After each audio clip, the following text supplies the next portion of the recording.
this is Tilo, and welcome to the second episode of our new TikTok series, How She Built This. This spin-off series is meant to discuss the journey of building a business as a female entrepreneur. We at TikToks have inadvertently jumped onto this journey by building our podcast/business. So we thought that these conversations that we're having with other females that are empowering and inspiring would also be something that our listeners would love as well. So today we are very excited to introduce Heather Eaton and Jane Dong of Frankly Apparel. If you haven't heard of Frankly Apparel, well, Heather and Jane read all of our minds. Do you know that feeling you get when you take your bra off at the end of the day? So just imagine there was no bra to take off. Imagine a world where there are clothing options that support you in a way that a bra does. So this is precisely what Frankly Apparel aims to bring to the market. And I don't want to steal your thunder too much, ladies, but you guys are truly creating a product for women everywhere. And we're so excited to hear about your journey. So with that said, welcome and hello. And I want to kick it off to you guys to introduce yourselves, tell us a little bit about yourselves, and feel free to pick who goes first. Sure. Thank you for having us. We're so excited to be on here with you guys. So I'll introduce myself first quickly. So I'm Jane. I grew up in Fremont, California. I'm from a family of Chinese immigrants. So I feel like a lot of my life I've spent doing what I thought my parents wanted me to do. And so, a lot of that involved playing a college sport and collecting lots of fancy degrees. But I think now, what's super exciting about Frankly is that I'm working on something that I really believe in and I feel super strongly about. And I'm so lucky to have met my co-founder Heather while I was in business school. Wonderful. Well, hi, everyone. I'm Heather. I'm a Midwestern girl, born and raised, born in Missouri, born in Iowa, grew up in Missouri, went to school in Indiana, and now I live in Chicago. My start in entrepreneurship started pretty early. I used to sell little clay figurines on the playground and later my own original artwork till I would inevitably get busted by the teachers for accepting money from my classmates. So I grew up in kind of a lower socioeconomic class. And so a lot of my career decisions up until Frankly were based on the decision to, and the path to finding financial stability and later financial independence. So I feel really fortunate to have this opportunity now to work with Jane on a venture of our own that we are pursuing because we care about it and we think it's a real need in the world and not because I need a paycheck. Yeah, and I love that because I think the root of doing what you love is that you have passion for it.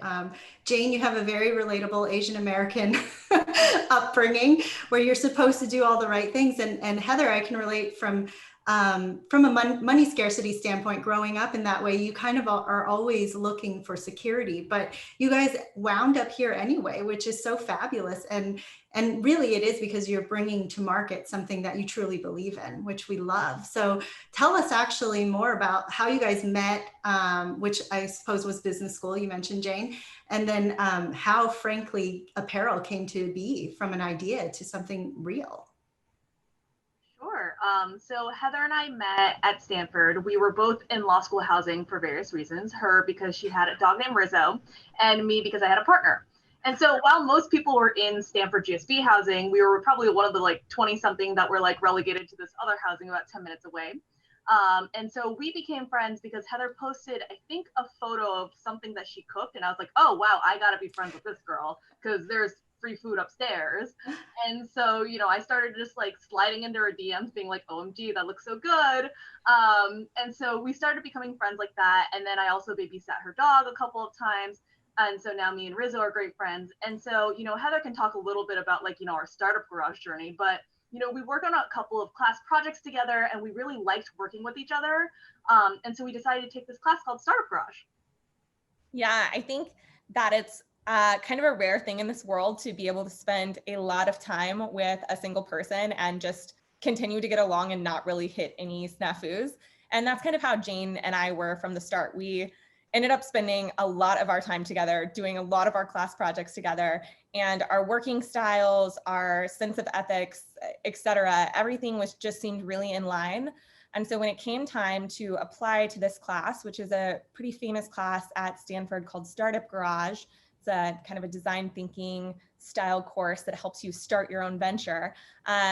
Jane and I got together and we were like, okay, yeah, maybe we should do this, but we'll just do it as a thought experiment to see if we even like being entrepreneurs. And here we are, like 13 months later, and now we're working on this full time. But that's kind of how it began. And we actually applied with a totally different tech concept. And then I was interning at Rothy's, the sustainable footwear company, over the summer. And I just called Jane and I was like, you know what, our tech idea is fine, but what I really want to work on is like helping women like me who have big boobs be part of like the braless trend. And Jane was like, oh my gosh, do you think we can solve that? Because like I also want to go braless. And so we called our teachers and we were like, never mind, scratch the tech idea, we're gonna do braless clothing. And they were like, okay. Were your teachers male? I want to know. Yeah, a lot of male teachers, but honestly, our male teachers ended up being great about it. At first, I think they were like a little weird, but Jane and I have learned very quickly that we just start every conversation. Every time we had to present in front of our class, we get up there and be like, all right, guys, we're going to say the word boobs a lot in the next 15 minutes. So just like be prepared. And it kind of lightened the mood, and everybody asked really good questions and was really engaged. I have to say, like, you guys obviously thought about this before COVID happened, but it's a pivotal time right now, because how many of us have spent so many days in our house without a bra on and are dreading the day we have to go back to being like normal working professionals? Like, this is a great solution. I can't wait for it, honestly. And I actually had questions. So, you guys mentioned that you're anatomically also like different. You have big boobs. Jane is obviously of Asian descent. Like, do your skill sets also complement each other in terms of like what strengths and weaknesses you guys have and how you come together and play together as partners? Not only strengths and weaknesses, I think our interests too, which has been just a huge blessing. So I handle all of our product and brand marketing, and then Jane handles all of our operations, finance, kind of like growth hacking, et cetera. So those are both in line with our backgrounds. I was working in product strategy at Rothy's. I was like a marketing intern for 3 years in college, and then I was a consultant, and Jane was at Uber and Goldman Sachs. Yeah, but Jane, do you want to talk more about that? I mean, yeah, honestly, like, so an example of this is like, in terms of the product side, at some point after I've touched the 600th fabric, my eyes start glazing and I'm just like, my hands are numb. This all feels the same to me. And so, and sometimes when I'm like, Heather, do you want to see my 600 line financial model? And she's like, not really. So I think that's like, it's been like really great, because like both of us take care of things that like, sometimes might not be as interesting to the other person. But I think on the whole, we generally make most of our decisions together. It's just like, there's some things that I'm just like, I actually cannot tell the difference. And so, your call. Yeah, it's so nice to trust each other enough to make the calls one-on-one if we need to, but it's always like, do you want to have input in this? And if the answer is no, then we're good to go. And if it is, then we make a decision together. Yeah, no, that's a great marriage of a partnership. Can you tell us a little bit more about like the product and the vision behind Frankly Apparel? Yeah, Jane, you're wearing it. Oh yeah, I am wearing it. That's true. I'm wearing a bodysuit. Love it. Yeah, I mean, the vision, so the vision was really to make the braless trend more accessible to women with a wider range of cup sizes.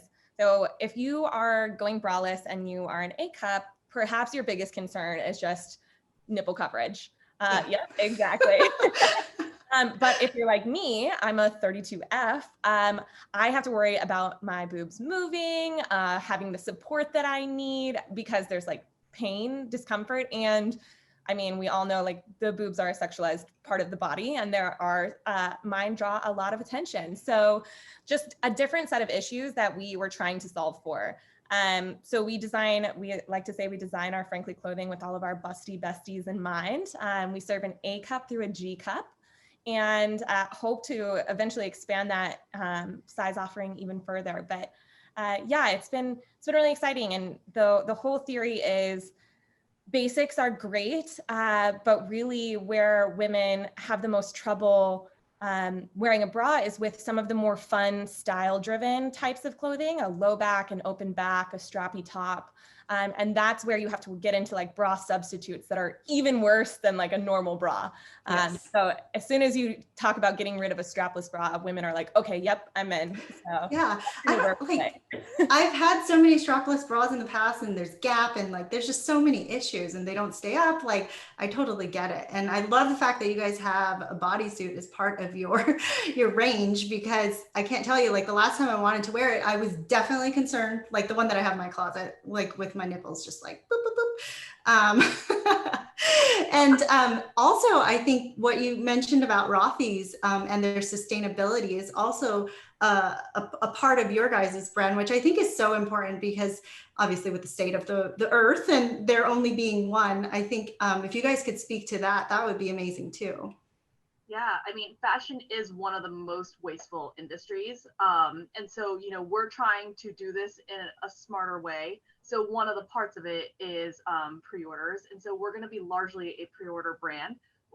We're probably going to have a couple of hero items in stock, depending on, you know, what people really gravitate towards.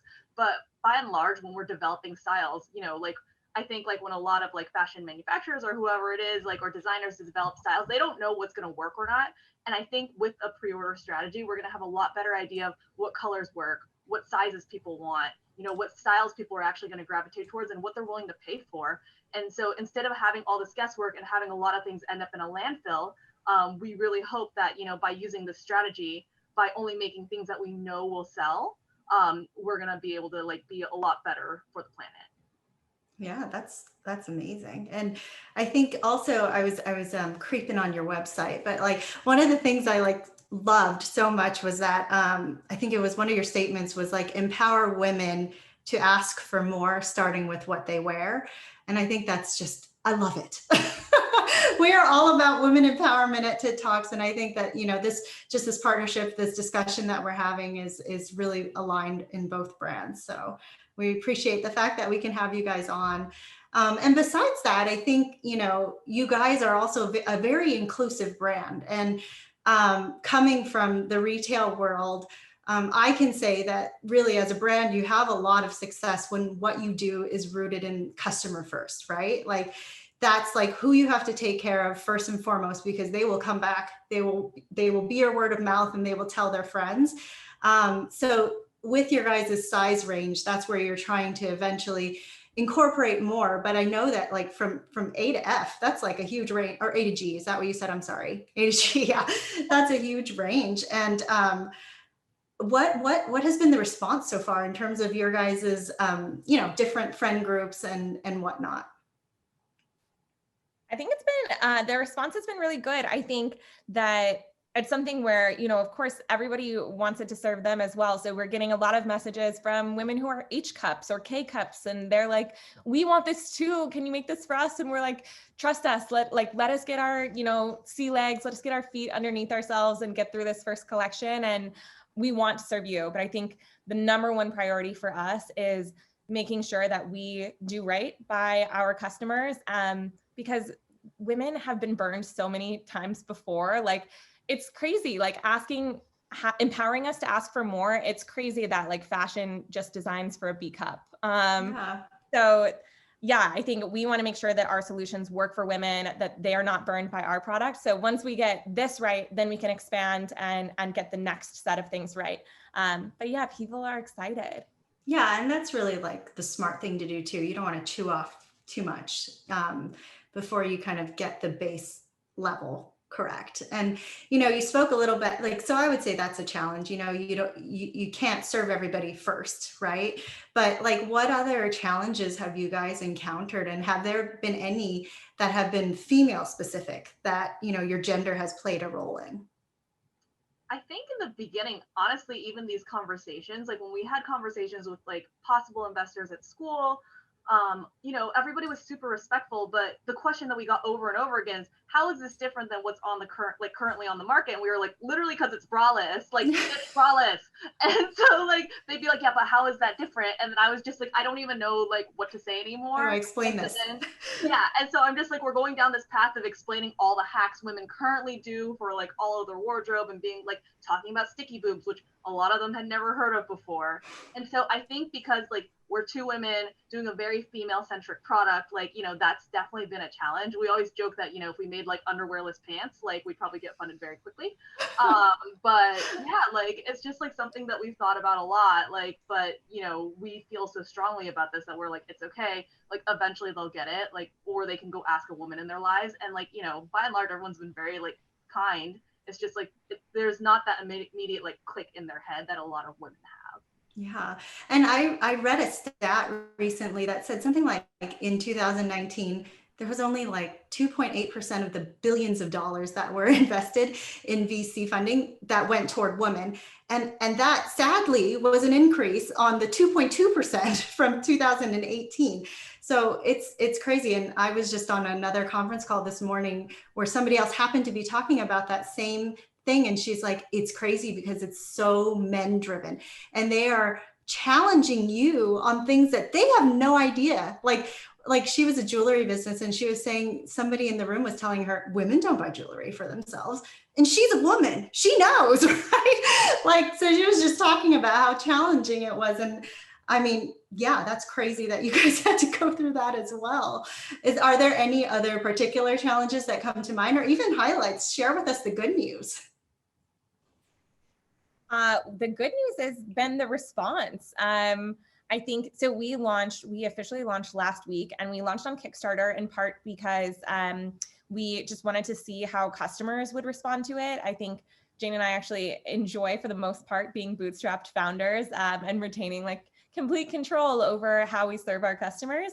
But it was awesome. Within 5 hours, we had raised almost $30,000 for our product. And that's crazy. So we're really excited about the response and excited to get our clothing in customers' hands, but we can definitely see that it's resonating, and having people come to you and be like, can you make this in a petite or a tall or, you know, in a larger cup size, just means more and more people want it. So that's good. Yeah, that there's a demand, and what you guys are doing truly does represent what women out there want. I think that's so awesome also that you guys did the Kickstarter for that very reason, because a lot of times in retail, we use data, right, to kind of guess what the customer wants. And sometimes it doesn't necessarily apply. But in this case, you're literally getting the actual demand for what the customer wants. Do they want the dress? Do they want the bodysuit? Do they want the whole package? So I think that's awesome. In terms of, I guess, like now that you've gone through this journey, and did you say it's been about 14 months? 13, 14 months? That's about right, yeah. Yeah. Like what, if anything, would you tell yourself if you could at the beginning of the journey that you know now, or to another budding entrepreneur? Like what's your advice, I guess? I was actually thinking about this a lot today because someone asked me about this. I think a lot of times when, you know, you hear an idea for the first time, like every idea sounds kind of crazy until you actually have someone do it. And so for like one of the examples I think of is like Swell. Swell's an amazing product, but if someone came up to you and was like, hey Tilo, I got this really cool water bottle for you. It keeps water cold for 12 hours and it's $40. Oh, but I'll make it really pretty. Like, do you want this? Like, you know, in the beginning, everybody would probably be like, what? Like, what are you talking about? But like, she got it to like $100 million in revenue. And like, I have like many Swell water bottles. But if someone pitched me that idea, yeah, exactly. If someone pitched me that idea in the beginning, I probably would have been like, what are you talking about? Like, why would anybody ever pay $40 for that?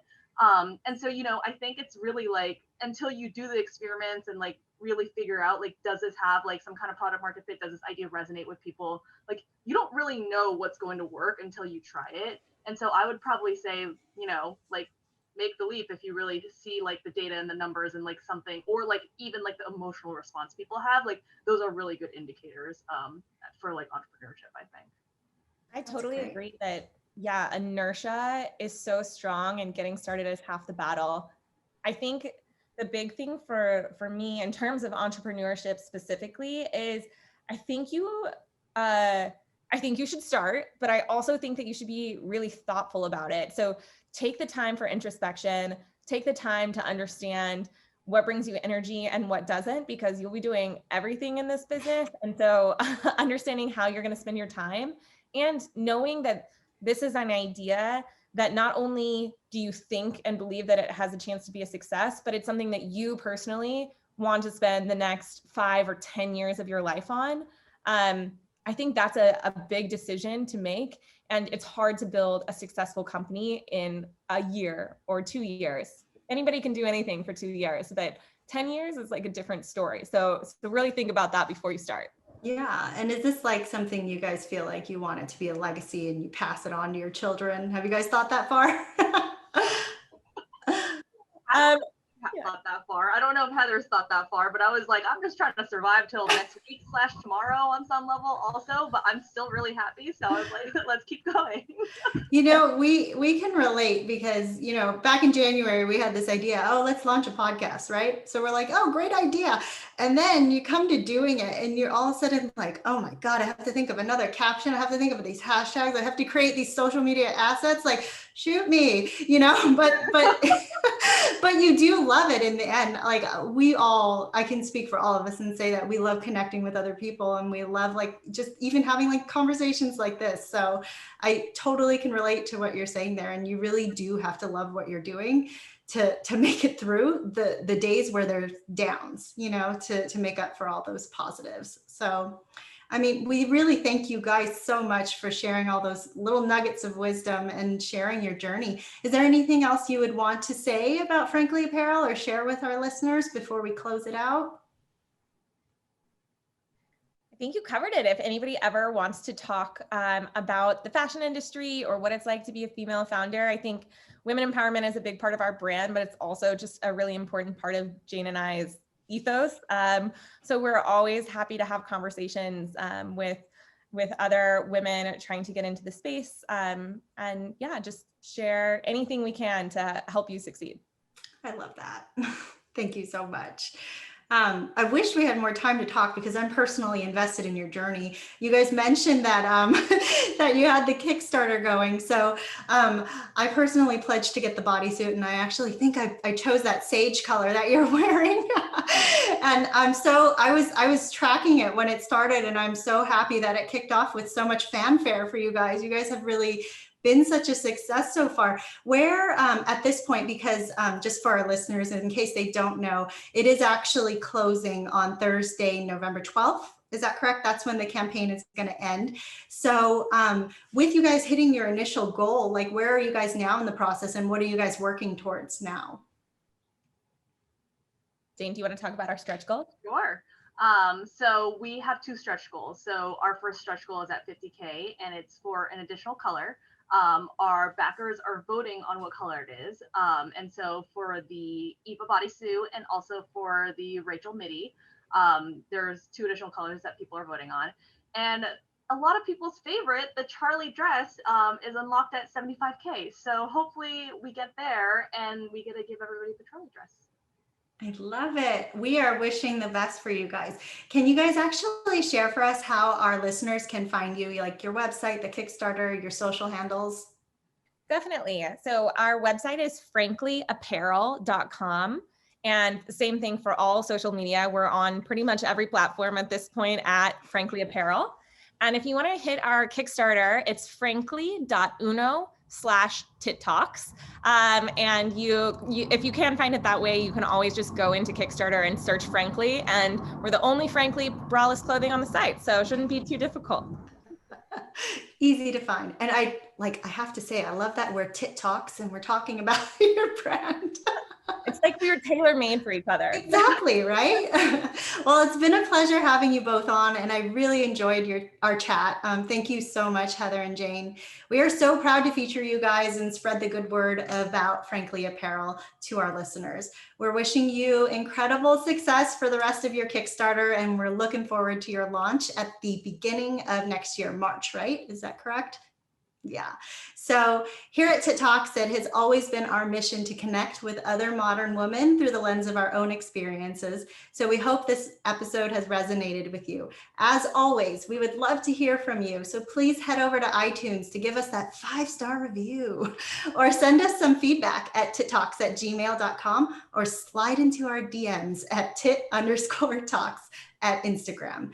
Thank you again, ladies. It was a pleasure, and we will talk soon. Bye.